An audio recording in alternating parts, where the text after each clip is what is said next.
Today's topic is the Ark that we just heard about has come back to Jerusalem. So if you have a Bible, it's 2 Samuel chapter 6, and you'll notice one of the themes as we've followed through the lectionary, which is the set readings that many churches have and the Anglican Church uses. So we're following through that this year, and a recurring theme really for most of us who preach is why have they missed a bit out? And again today, they miss a bit out that is very crucial. So I will cover that when we get to it. But the Ark, just for those of you who don't know and didn't get the Indiana Jones reference at this, earlier on in the service that Roxanne gave, the Ark is not Noah's Ark. The Ark is basically a big box. I cycled to church this morning, so I wasn't able to bring an Ark of the right size. But here I've got, if you notice verse 2, the Ark was brought in on a cart. And so here I have my Ark and my cart, which has been specially made just for today. Not really, I found the box in the room at the end. So the Ark in real life is actually bigger than this. Some of you will know the dimensions of the Ark given in cubits, but to translate that into feet, it's approximately going to be 2 feet by 4 feet. So something bigger than this. This is probably a quarter size. I'll hold. It's full of stuff as well. I'll hold it up. And of course, the Ark was actually quite heavy because inside the Ark was what? It's quite heavy. Could someone answer before I drop it? Thank you, Kathy. It's not really that heavy.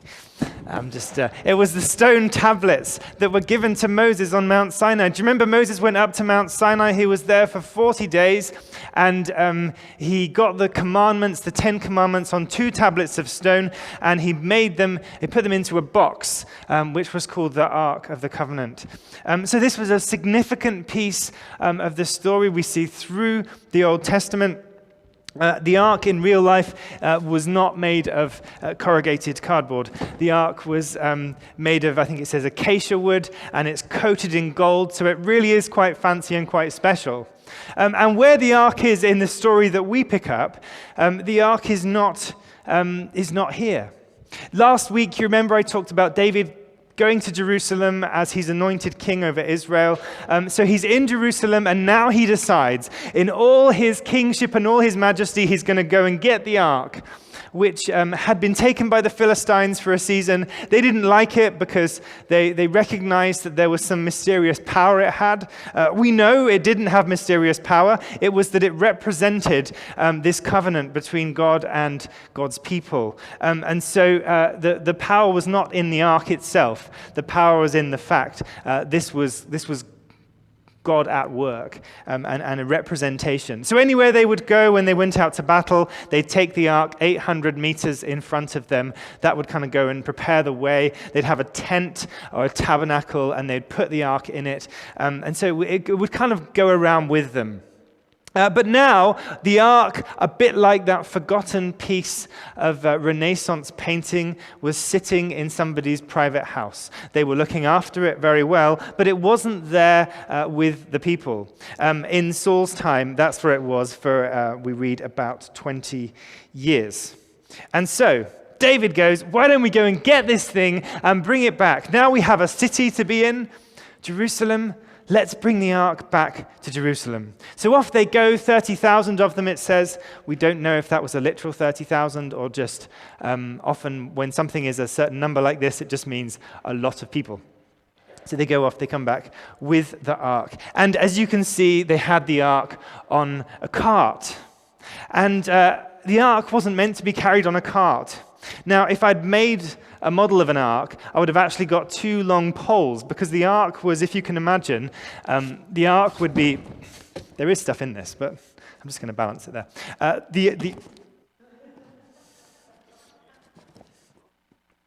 There we go. I'll just put it down. I just don't want to drop it. It would be embarrassing. So the Ark was a big box, 2 poles. So you can imagine somebody standing at the back and somebody standing at the front, holding the poles, carrying the Ark. That was how it was to be transported, with this kind of reverence and kind of people around it at walking pace, 4 miles an hour.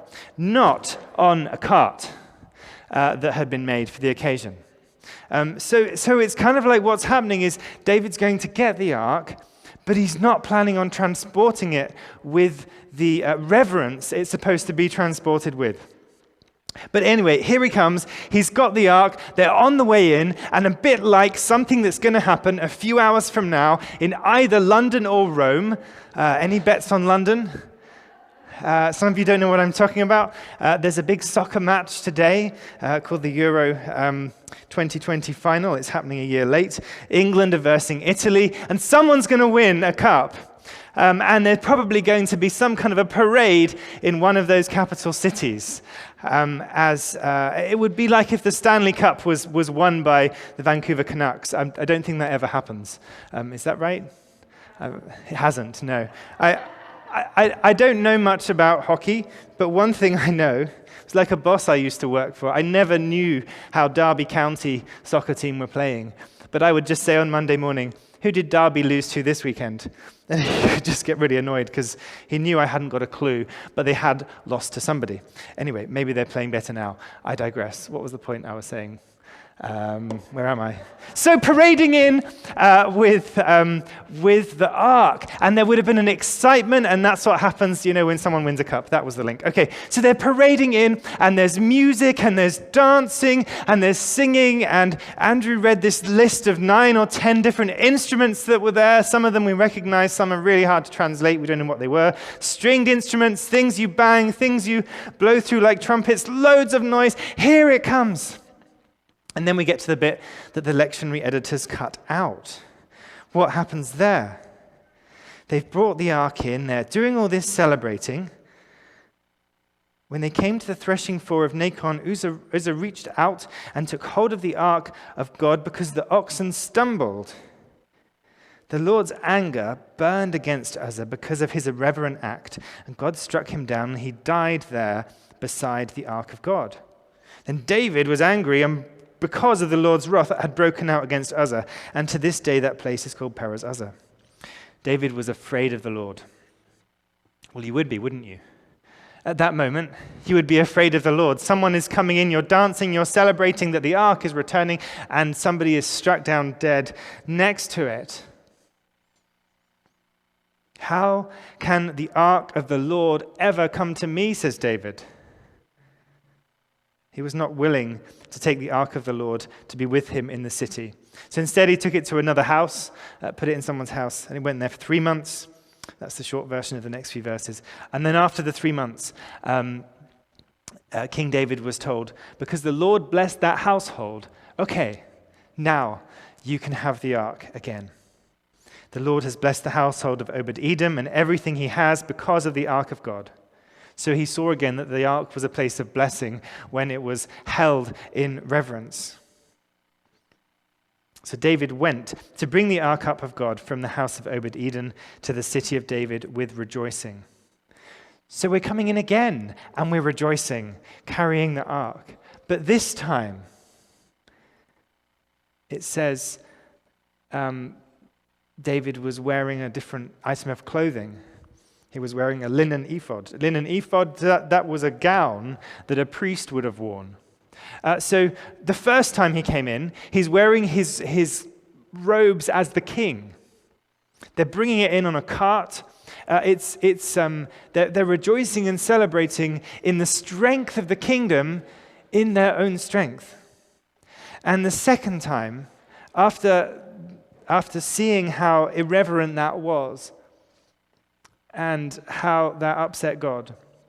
Now they realize they have to treat it carefully.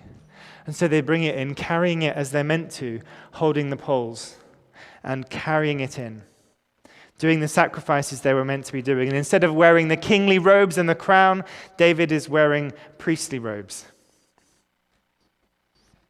He's still, it says, dancing and singing and bringing up shouts of praise to the Lord. But there's a difference. So the ark of the Lord goes into the city, and it's put in its own place, and all is well. So, what can we learn today?